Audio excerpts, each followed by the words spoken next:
Welcome, dear student. I hope blessing of God you are fine now. এবং আমি মিলন sir চলে এসেছি আর একটা ক্লাস নিয়ে। আজকে আলোচনা করব মাধ্যমিক ইংলিশ কোশ্চেনে কেমন কোশ্চেন থাকে এবং কোন কোন টপিকের উপরে কত নম্বর থাকে, কিভাবে কম সময়ে ভালো প্রস্তুতি নেওয়া যায় এবং কম পড়াশোনা করে কিভাবে ম্যাক্সিমাম কোশ্চেন অ্যাটেন্ড করা যায় সেই নিয়ে আলোচনা করব। তো চলো কথা না বাড়িয়ে শুরু করছি আজকের ক্লাস। যদি পারো খাতা পেন নিয়ে বসবে এবং টপিকগুলো নোট করে নেবে কোন টপিক থেকে কত নাম্বার থাকছে। প্রথমে যাই তোমাদের ফুল মার্কস কত থাকে? 90। আমি West Bengal board of secondary education অর্থাৎ পশ্চিমবঙ্গ মধ্যশিক্ষা পর্ষদের নেতৃত্বাধীন যে পরীক্ষাটা হয় তার কথা বলছি, পশ্চিমবঙ্গের মাধ্যমিক পরীক্ষা। তাহলে ফুল মার্কস কত? 90। দেখবে অনেকটা ক্লাস 10 অর্থাৎ মাধ্যমিকের সিলেবাস এবং ক্লাস 9-এর সিলেবাস প্রায় একই আছে। তাহলে ফুল মার্কস কত হয়ে যাচ্ছে? 90 এবং 10 নম্বর তোমাদের ওরাল বা প্রজেক্টের উপরে থাকে। এটা স্কুলে তোমরা টেস্ট পরীক্ষার সময় যে প্রজেক্ট জমা করো বা যে ওরাল বা মৌখিক পরীক্ষা বিভিন্ন স্কুল বিভিন্নভাবে নেয়, তারপর ডিপেন্ড করে 10 নম্বরটা ওনারা বোর্ডে পাঠান। সেইটা তোমাদের যখন রেজাল্ট হয় তার সাথে যোগ হয়। তাহলে তোমাকে রিটেন কত নম্বর দিতে হচ্ছে? লিখিত পরীক্ষা 90 নম্বর লিখিত পরীক্ষা, 10 নম্বর প্রজেক্ট, টোটাল তোমার ইংরেজিতে 100।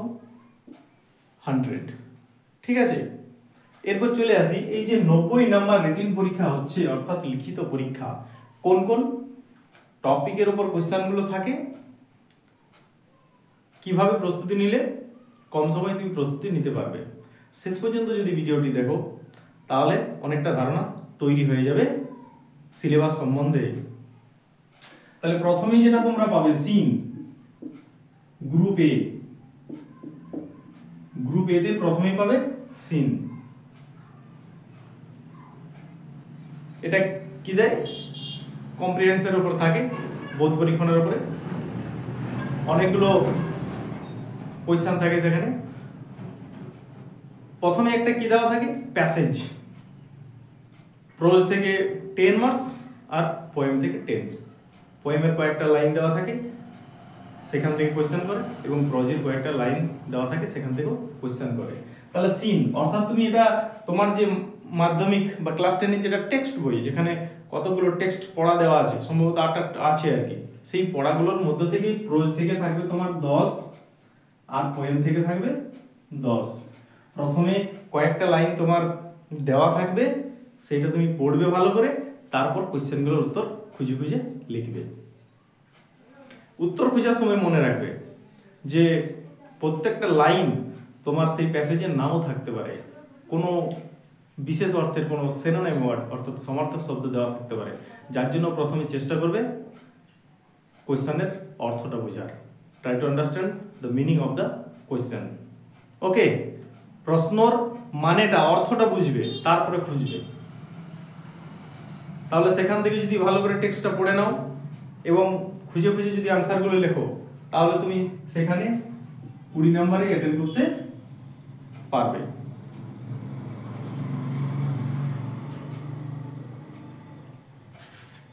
এরপরে আসছি আনসিন। 2 সেকেন্ড দাঁড়াও।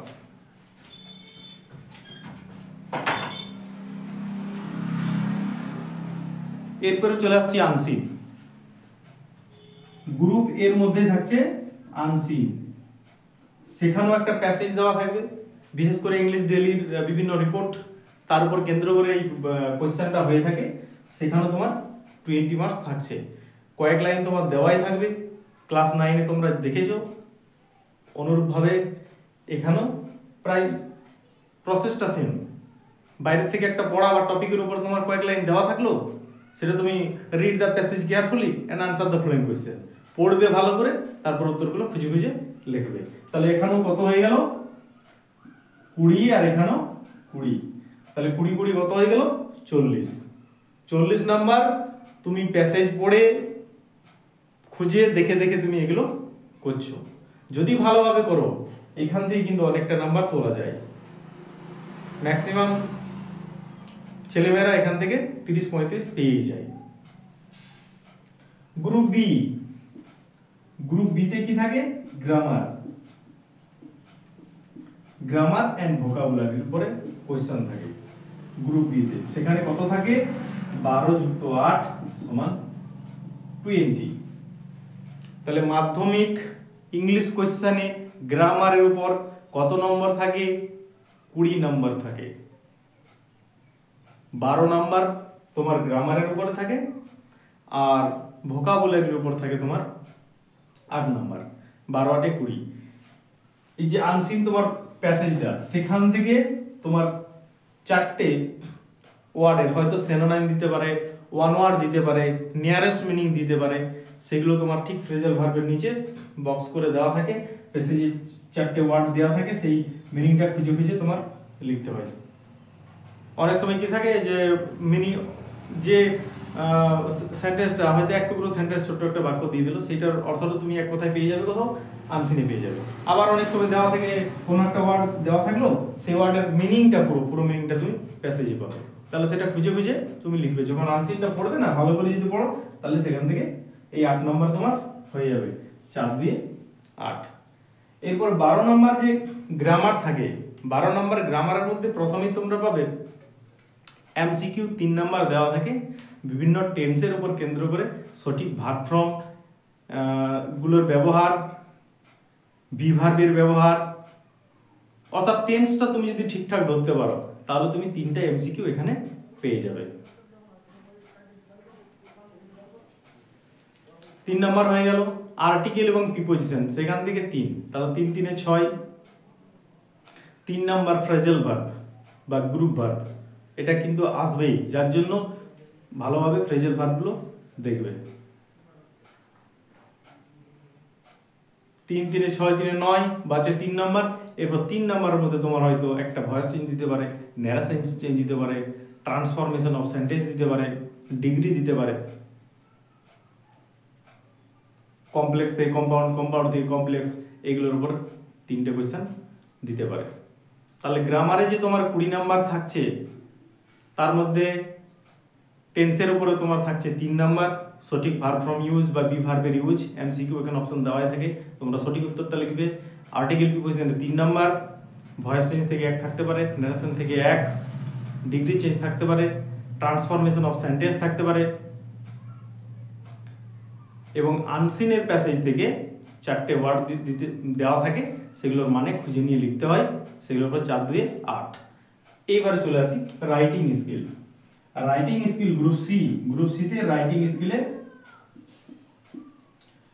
স্কিলে তোমার 30 নাম্বার আছে। 30 নাম্বার অর্থাৎ 10 10 10, 3টে রাইটিং থাকে।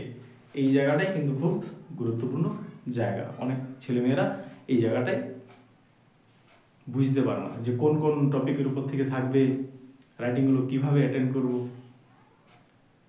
তাহলে তোমরা কি করবে, গত বছর আমি আমার টিউশন ছাত্রছাত্রীদেরকে যে বলেছিলাম 3টে রাইটিংয়ে কমন ছিল, আমি হয়তো আর কয়েকদিন পরে তোমাদেরকে রাইটিংয়ের উপর একটা শর্ট সাজেশন দিয়ে দেবো আর কি, সেটা যদি ফলো করো তো সেগুলো পেয়ে যেতে পারো। আজকে যেটা বলছি যে তুমি নিজেই প্রস্তুতি কিভাবে নেবে এবং 3টে রাইটিংয়ে তুমি কি করে অ্যাটেন্ড করতে পারবে, ঠিক আছে, বা কম সময়ে কিভাবে 3টে রাইটিংয়ের প্রস্তুতি কমপ্লিট করতে পারবে। তাহলে যদি ধরে নেওয়া যাক, ধরো একটা লেটারের উপর 10 নম্বর থাকলো, সেই লেটারটা প্রাইভেট লেটার হতে পারে, অফিস লেটার হতে পারে। তুমি কি করবে, সেই লেটার ফরম্যাটটা ভালোভাবে করবে। তারপরে দেখো, ধরো অফিসিয়াল লেটার তো স্টার্টিং তো সেম হয়, টু দ্য হেডমাস্টার যদি চলে এলো, তুমি টু দ্য হেডমাস্টার লিখতে পারো। যদি কোনো ব্লকের অফিসারকে বললো তো টু দ্য ব্লক অফিসার, কোনো ইন্সপেক্টর গেল তো টু দ্য ইন্সপেক্টর, তারপরে তার ডেজিনেশন দিতে হয়, অ্যাড্রেস দিতে হয়, তারপর সে আমরা মাঝে সাবজেক্ট লিখছি। এই লেটার ফরম্যাটটা আমি তোমাদেরকে পরে হয়তো পরের ক্লাসে দেবো, তখন সেখান থেকে তোমরা বুঝে নিতে পারবে। তাহলে আমি যেটা বলতে চাইছি, রাইটিংয়ের উপরে 3টে থাকে, 3 10 30, 10 10 করে 30, তার মধ্যে কি কি থাকতে পারে। ধরো একটা লেটারের মধ্যে এডিটার লেটার এবছর আসার বেশি চান্স আছে, নোটিশ থাকতে পারে, স্টোরি রাইটিং থাকতে পারে, বায়োগ্রাফি থাকতে পারে, বা সাম্প্রতিক কোনো যদি গুরুত্বপূর্ণ ঘটনা ঘটে থাকে তো সেগুলোর উপর কেন্দ্র করে সেখান থেকে তোমার প্যারাগ্রাফ রাইটিংও আসতে পারে। 10 করে 30। ঠিক আছে, তাহলে 90 নাম্বারের মধ্যে কি কি পাচ্ছি আমরা? সিন আনসিন হয়ে গেল তোমার 20 40, গ্রামারে হয়ে গেল তোমার 20 আর রাইটিং স্কিলে 30 নাম্বার। টোটাল কত হয়ে যাচ্ছে? 90, অর্থাৎ 90 নাম্বার। আর 10 নাম্বার তোমার ওরাল বা প্রজেক্ট, টোটাল হয়ে যাচ্ছে 100। আজকে আমি যে উদ্দেশ্য নিয়ে ভিডিওটি করছি তার উদ্দেশ্যটাও মূলত যে মাধ্যমিক ইংলিশে কত নম্বরের আসে, কোন টপিক থেকে এবং কি কি আসে। তাহলে প্রথমে আমি বলছি সিন, বই থেকে আসবে, দেখে দেখে প্রশ্নোত্তর করবে 20। আনসিন বাইরের থেকে পড়া থাকবে, দেখে দেখে প্রশ্নোত্তর করবে, সেখানে 20 40 হয়ে গেল ক্লিয়ার। গ্রামারে 20 60 হয়ে গেল, এবং 3টে রাইটিং 10 10 10 হয়ে গেল কত? 30। টোটাল কত হয়ে যাচ্ছে আমার? 90 মার্কস। ওরাল 10 বা প্রজেক্ট 10, টোটাল হয়ে গেল 100 নাম্বার। আশা করি যদি শেষ পর্যন্ত ভিডিওটি দেখেছো, মাধ্যমিক ইংলিশে কত নাম্বার কোন কোন টপিকের উপর থাকে বুঝেই গেছো। ভিডিওটি শেষ পর্যন্ত দেখার জন্য অসংখ্য ধন্যবাদ। যদি ভিডিওটি তোমাদের কাছে ইনফরমেটিভ মনে হয় তো চ্যানেলটিকে লাইক এবং সাবস্ক্রাইব করে রাখবেন।